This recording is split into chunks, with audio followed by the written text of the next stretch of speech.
नमस्कार, मी प्रवीण भालेराव. मुंबईत आढळला HMPVचा पहिला रुग्ण. 6 महिन्यांच्या बाळाला विषाणूची लागण. ह्यूमन मेटाप्न्युमो व्हायरस हा RNA विषाणू आहे. 2001 मध्ये डच संशोधकांनी सर्वात पहिल्यांदा याचा शोध लावला होता. या विषाणूमुळे श्वसनासंबंधी आजार होतात. पवईमध्ये हिरानंदानी रुग्णालयात आज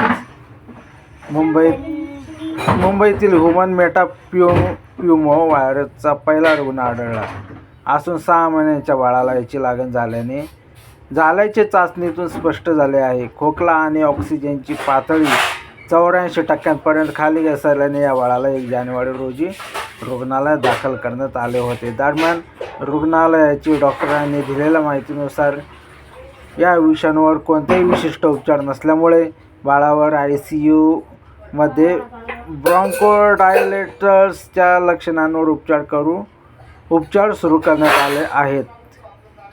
पवईतील हिरानंदानी रुग्णालयातील डॉक्टरांनी मंगळवारी दिलेल्या माहितीनुसार त्यांनी स्थानिक प्रशासनाला 1 जानेवारी रोजी HMPV रुग्णालयात कल्पना दिली होती. परंतु परळ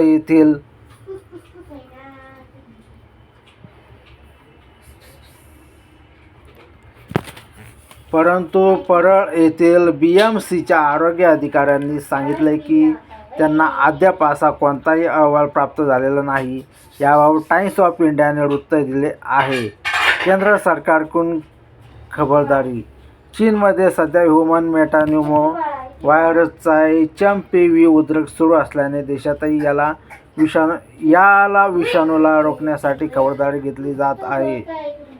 या दरम्यान Indian Council of Medical Research network लॅबोरेटरीच्या नियमित तपासणी दरम्यान देशातील काहींना या विषाणूची लागण झाल्याचे स्पष्ट झाले आहे. आरोग्य मंत्रालयाने काही दिवसांपूर्वी चीनमधील परिस्थितीवर लक्ष ठेवण्यासाठी एक संयुक्त पाहणी पथकाची स्थापना केली आहे. हे पथक जागतिक आरोग्य संघटनेकडून वेळोवेळी चीनमधील परिस्थितीबद्दल माहिती घेत आहे. धन्यवाद.